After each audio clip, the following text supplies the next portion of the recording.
Sakhi, the House of Kanchi Weaves, Telangana, Andhra Pradesh. నమస్తే రమ్ గారు. నమస్తే జయ. రమ్ గారు, మనం శరన్నవరాత్రులు వీటికి సంబంధించి వీడియోస్ చేస్తూ ఉన్నాము. ఈరోజు 5వ రోజులో ఉన్నాం కదండి. 5వ రోజు యొక్క విశిష్టత, ఈ రోజు అవలంబించాల్సిన విధానాలు ఒకసారి మాట్లాడుకుందాం. ఏది ఏమైనా భలే హ్యాపీగా అనిపిస్తుంది రమ్ గారు. మన కెమెరామెన్స్ అంతా కూడా స్టూడియోని చక్కగా నవరాత్రుల కోసం చెప్పి అలంకరించి, మనం కూడా ఇంచుమించుగా అంటే పూర్తిగా మ్యాచ్ అయినా కాకపోయినా ఆ రోజుకి సంబంధించిన ఒక కలర్ డ్రెస్ వేసుకొని చక్కగా రెడీ అయ్యి చేయటం చాలా అంటే ఆ ఫీల్ అనిపిస్తోంది నాకైతే. పండగ మూడ్ వస్తోంది. పంచమి, లలితా పంచమి అంటారు. అయితే మనకి కనకదుర్గ దేవాలయంలో విజయవాడలో ఇంద్రకైలాద్రి మీద అమ్మవారిని అలంకరించే విధానంలో ఈ రోజున మహాచండీ స్వరూపంలో చూపిస్తారు. సాధారణంగా లలితా పంచమి అనగానే లలితా త్రిపుర సుందరిని వేసే పద్ధతి కొన్ని చోట్ల కనపడుతుంది.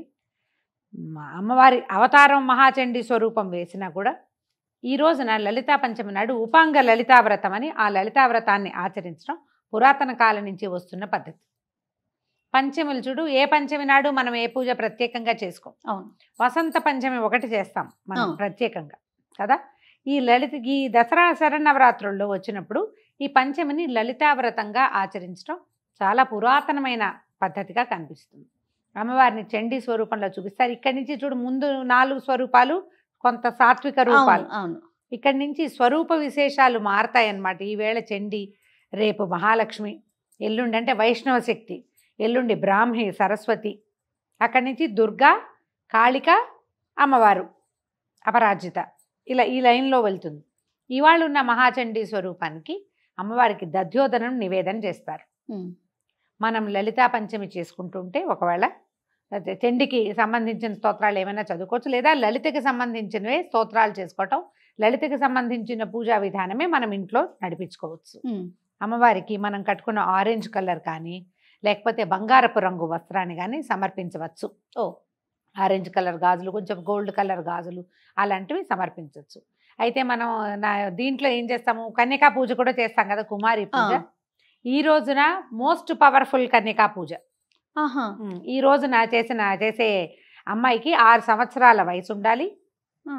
ఈ రోజున 6 ఏళ్ల పిల్లకి కనుక మనం కన్యకా పూజ కనుక చేయగలిగితే ఆ కన్యకని 6 సంవత్సరాలు ఉన్న వయసు కన్యకని కాళిక అంటారు, శత్రునాశని. ఈ రోజున కనుక కన్యా పూజ చేస్తే 6 సంవత్సరాల బాలిక దొరకాలి మనకి. అవును, పాపాయికి 6 ఏళ్ళు ఉండాలి.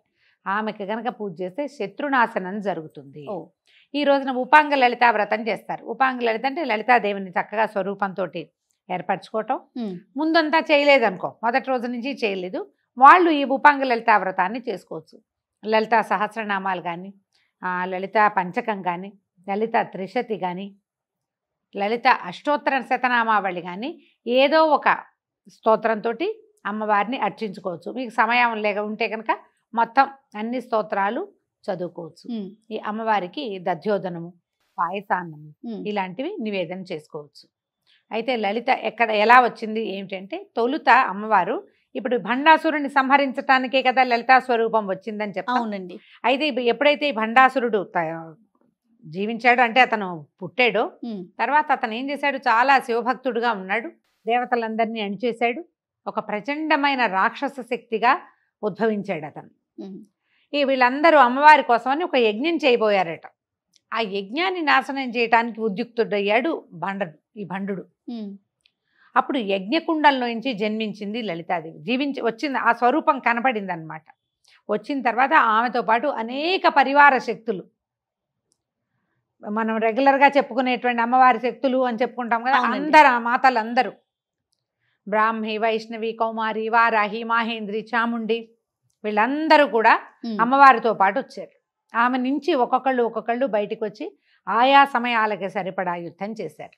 మనం ఒక్క లలితని పూజిస్తే, ఆ ఒక్క స్వరూపాన్ని కనుక పూజ చేసుకుంటే మనకి అన్ని రకాల సమస్యల్ని తొలగించటానికి ఏ స్వరూపంలో ఉన్న అమ్మని మనం ఆలోచిస్తామో ఆమె ఆ స్వరూపంలో వచ్చి మన సమస్యలు తీర్చేస్తుంది. ఇప్పుడు మన సమస్యలు తీర్చడానికైనా అమ్మ ఉంది, లోక కళ్యాణం కోసం కదా. అదే మనకు ఒక్కళ్ళెక్కని కాదు, లోకంలో రోగాలు పెరిగినాయి, రోగాలని తగ్గిస్తుంది. లోకంలో దుష్టులు పెరిగారు, వాళ్ళని సంహరిస్తుంది. ఒక్కొక్కసారి అంటే ఇవన్నీ జరగకముందే దేవత ఎందుకు ఆపలేదు అమ్మవారిని ఒక ప్రశ్న వస్తూ ఉంటుంది. మన కర్మానుభవాన్ని బట్టి, మన తర్వాత కాలాన్ని బట్టి యుగ ధర్మాన్ని అనుసరించి జరిగేవి జరుగుతూనే ఉంటాయి. ప్రతి కాలంలోనూ దుష్టులు ఉన్నారు కదా, అంతే. వాడు రాకముందే అమ్మ ఎందుకు చంపలేదు అని మనం అడగలేము అసలు. అది సరైన ఆలోచన కాదు. వీళ్ళు వచ్చిన తర్వాత వాళ్ళని అణచటానికి ఒక మార్గం దొరికింది అంటే అక్కడ అమ్మవారు ప్రత్యక్షమైనట్టే. ఒక తప్పు రివీల్ అయింది, ప్రపంచానికి తెలిసింది, అమ్మ బయటకు వచ్చింది, ఆవిడ ఇది తెలియజేయదలుచుకుంది. దాన్ని ఆపదలుచుకున్నప్పుడే రివీల్ అవుతాయి కొన్ని. దానివల్ల అనుభవించవలసిన వాళ్ళు, బాధపడవలసిన వాళ్ళు, వాళ్ళ కర్మానుభవం ప్రకారం వాళ్ళు బాధపడతారు. కొంతమంది దానివల్ల పాపం చాలా కష్టసాధ్యమైన వ్యవహారాల్లో కూడా వెళ్ళిపోతారు, ఏ తప్పు వల్ల అయినా కానీ. ఒక్కసారి అది ప్రపంచానికి ఇది తప్పు, ఇది జరిగింది, ఇది జరుగుతోంది, వీడెవడో ఇలా ప్రవర్తిస్తున్నాడు, లేదా వీళ్ళెవరో ఒక సమాజం ఇలా ప్రవర్తిస్తోంది, ఇక్కడ ఒక అన్యాయం జరుగుతోంది, ఇక్కడ ఒక తప్పు జరుగుతోంది అని రివీల్ అయ్యింది అంటే అమ్మ అక్కడ దాన్ని సరిచేయటానికి పూనుకుంది అని అర్థం. మనకి శరీరంలో రోగాలు లోపల లోపల లోపల లోపల లోపల ఉంటాయి. చాలా రోజులు ఉండి సడన్గా ఒక పొక్కు, ఒక కాయం రూపంలోనో, ఒక పొక్కు రూపంలో, జ్వరం రూపంలోనో బయటపడతాయి. బయటికి రావటం ఎప్పుడు మంచిది. జ్వరం వస్తుంది మనకి, అవునండి, జ్వరం కూడా దేవతా స్వరూపం. మనం ఏమనుకుంటాం, జ్వరం తగ్గించేసేయాలి, జ్వరాన్ని మూసేయాలనుకుంటాం. వెంటనే ఏదో ఒకటి వేసేసుకుని 2-3 గంటల పాటు జ్వరాన్ని ఆపేస్తాం. కానీ జ్వరం ఆపేయాల్సిన విషయం కాదది. జ్వరం బయటికి వస్తే లోపల రిపేర్ అవుతోందని అర్థం. నీకు రిపేర్ అవ్వడానికే రివీల్ అవుతుంది ఎప్పుడు కూడా. సమాజంలో జరిగేటువంటి ఏ తప్పునైనా సరిచేయగల శక్తి ఆద్యశక్తి అయినటువంటి లలితా పరమేశ్వరికే ఉంది. ఆమెని ఆ రకంగా ఆరాధిస్తే మీకు వివాహం కావాల్సిన పిల్లలు ఉన్నారు, పిల్లలు చదువులు కావాలి, భర్తల ఉద్యోగాలు కావాలి, మీ ఉద్యోగాలకే కావాలి, రాజకీయ భవిష్యత్తు కావాలి, పదోన్నతి కావాలి, దీంతోపాటు సమాజం బాగుండాలి, ప్రపంచం నాశనం వైపుగా పరిగెత్తకుండా ఉండాలి, దేశోద్ధరణ జరగాలి, ఎక్కడా సనాతన ధర్మానికి ఏ అపచారాలు జరగకూడదు, మనం నమ్మిన ధర్మం సజావుగా ముందుకెళ్ళాలి, ధర్మభ్రష్టులుగా కాకూడదు ప్రజలు. అవును, ఇవన్నీ కోరికలతోటి మనం పూజించవచ్చు. కామ్యంగా పూజిస్తే లలిత ఎంత ప్రసన్నురాలుగా మన కోరిక తీరుస్తుందో, సమాజహితం కోసం ఆమెను ఉన్నదని భావించి పూజ చేసుకుంటే ఆ మొత్తం అన్నీ కూడా అన్ని పక్కల నుంచి సరయ్యే మార్గాలే బయటకు వస్తాయి. ఏదో ఒక తప్పు రివీల్ అయింది, వెంటనే దాని మీద ఏదో ఒక జరుగుతుంది, ప్రక్షాళన జరగడానికి మొదలవుతుంది కదా. అవునండి, ప్రభుత్వమో అధికారులు ఎవరో ఒకళ్ళు దాని మీద పనిచేస్తారు అంటే రిపేర్ అవుతున్నట్టేగా. అవును, ఆ అవకాశాన్ని అమ్మవారు మనకిస్తుంది. మీకు కోరికలు ఉండైనా పూజించవచ్చు, లేకపోయినా కూడా అమ్మని పూజించుకోవచ్చు. చిన్న లలితా పంచకం 5 శ్లోకాలు, అవి చదువుకోవచ్చు. ప్రాతస్మరామి లలితా వదనారవిందం, దీంతో మొదలవుతుంది. పొద్దున్నే లలితా దైవ వదనారవిందాన్ని గుర్తు చేసుకుంటాను. ఆమె ముఖం తెల్లవారు లేవగానే ఇంకా అక్కడి నుంచి రోజు ఈ మొత్తం రోజంతా నేనేం చేస్తాను అనేదే కనపడుతుంది. 5 శ్లోకాలు అవి ఉన్నాయి, మీరు అది చేయొచ్చు. త్రిశతి 300 నామాలు ఉంటాయి, అది చేసుకోవచ్చు. లలిత అష్టోత్తరం 108 నామాలు, కొంచెం బరువు చేయొచ్చు. లలితా సహస్రనామం అలవాటు ఉన్న వాళ్ళు అది కూడా చేసుకోవచ్చు. అయితే ఈ రోజున మనకి కనకదుర్గ దేవాలయంలో ఏం వేస్తారు, అమ్మవారి చండీ స్వరూపంలో వేస్తారు కదా, ఖడ్గమాల చదువుకోవటానికి కూడా మంచిది. ఈరోజు అవకాశం ఉంటే దాన్ని కూడా చదువుకుని అమ్మవారిని ప్రార్థించుకోండి. ఇంత పెద్దది చేయలేమండి అంటే ఒక్క నమస్కారం చేసుకోండి. రోజువారీ మనం పెట్టే పటిక బెల్లము, పానకం, తర్వాత ఏమో వడపప్పు, ఏవైనా పళ్ళు, పాలు నివేదన చేస్తామంటే అవి నివేదన చేయండి, పులగని నివేదన చేయండి. అమ్మవారికి శాంతిగా ఉంటుంది. మీ అవకాశాన్ని బట్టి అమ్మని పూజించుకోండి. చెప్పుకోవటం ఎంత సంతోషాన్ని ఇస్తుందో రమ్మగారు. అవును, మిమ్మల్ని చూస్తుంటే కూడా నాకు భలే ఆనందంగా అనిపిస్తోందండి. కొత్త బట్ట వేసుకున్నప్పుడు ఆ అందమే వేరుగా అనిపిస్తుంది కదా. ఎప్పుడు జయ పట్టు చీరలు బాగున్నాయంటే ఇది సఖీ వారి సారీస్. ఇవి ఏస్రావు నగర్లో ఒక షోరూమ్ ఉంది, తర్వాత కూకట్పల్లిలో, సికింద్రాబాద్లో కూడా Sakhi the house of Kanchi weaves వారు పంపించిన ఈ 11 రోజులకి 11 చీరలు నాకు, నీకు కూడా.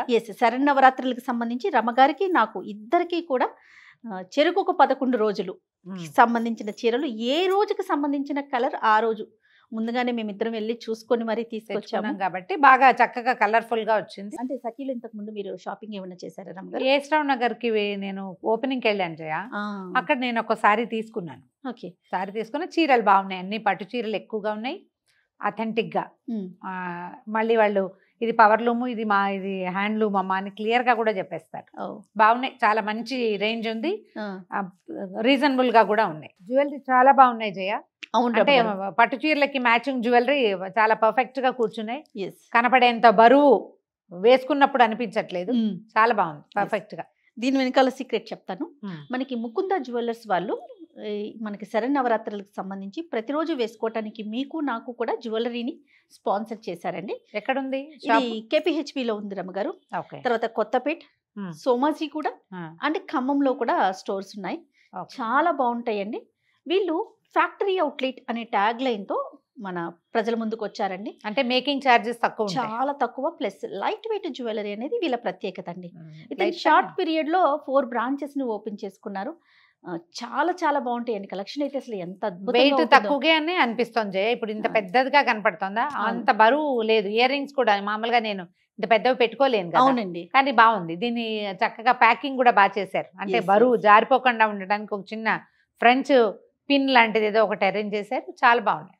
పండుగ వాతావరణం ఎలా కనిపిస్తుంది రామగారు? మంచి చీరలు, దానికి తగినటువంటి నగలు వేసుకుంటే ఆటోమేటిక్ గా పండుగ వాతావరణం వచ్చేస్తుంది. ఈసారి మన పండుగ ఇంకా కొంచెం వైభవోపేతంగా తయారైంది, పట్టు చీరలు నగలతోటి. మన కెమెరామెన్స్ డెకరేట్ చేసిన స్టూడియోతో పాటు సఖి అండ్ ముకుందాకి మనం స్పెషల్ థ్యాంక్స్ చెప్పాలి. రైట్ రామ్ గారు, నమస్తే. నమస్తే. Anchors Jewelry courtesy by Mukunda Jewelries.